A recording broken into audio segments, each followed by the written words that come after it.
Right now, half the planet is watching the World Cup.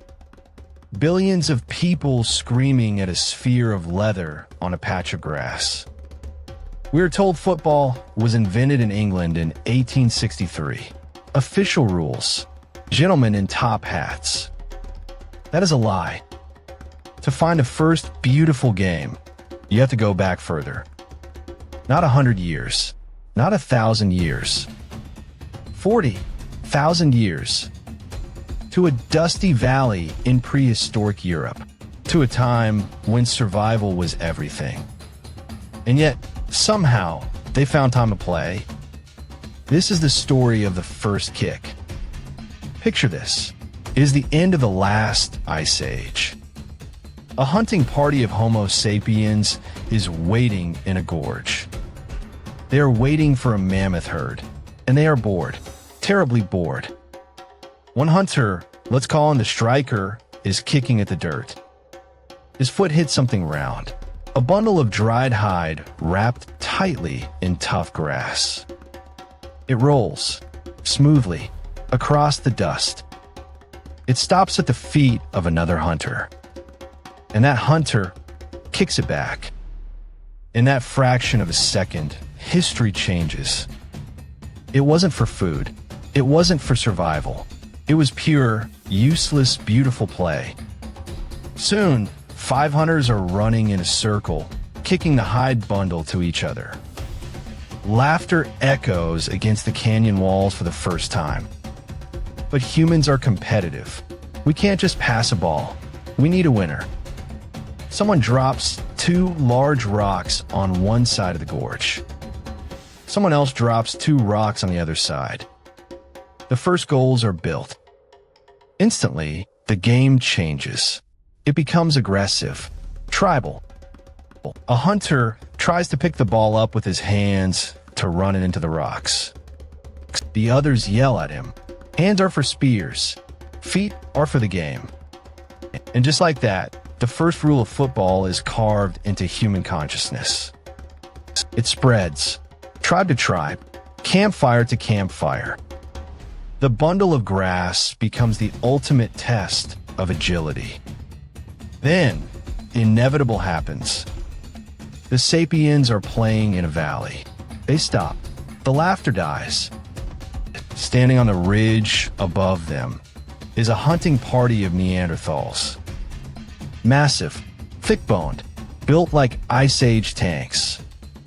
Usually this means blood. This means a clash for territory. The Neanderthals step down into the valley, spears lowered. The sapien striker looks at his spear. Then he looks at the bundle of grass at his feet. He makes a choice. He kicks the ball, hard, right at the biggest Neanderthal. The Neanderthal flinches, looks down at the rolling grass ball, looks up, and somehow, across the species divide, he understands. It is the first derby in human history, Sapiens versus Neanderthal. And it is an absolute bloodbath of tactics. The Neanderthals play a physical game. High block, heavy tackles. If a Neanderthal shoulders you off the ball, you fly 10 feet through the air. But the Sapiens have stamina. They have agility. Tiki-taka passing before the concept of Spain even existed. A Sapiens winger sprints down the dusty flank, cuts inside a massive Neanderthal defender. Shoots between the 2 rocks. Goal. Pure prehistoric pandemonium. The Neanderthals roar, not in anger, but in competitive fury. The game restarts. They play until the sun dips below the horizon, until they can't see the ball in the dark. They collapse in the dirt, exhausted, breathing the same air, sharing the same adrenaline. No one knows who won that game. It didn't matter. What mattered was what they left behind on that dusty pitch. They proved that humans and our cousins didn't always have to destroy each other. We could channel our tribalism, our aggression, our desire to conquer into a game. 40,000 years later, the stadiums are bigger. The grass is manicured.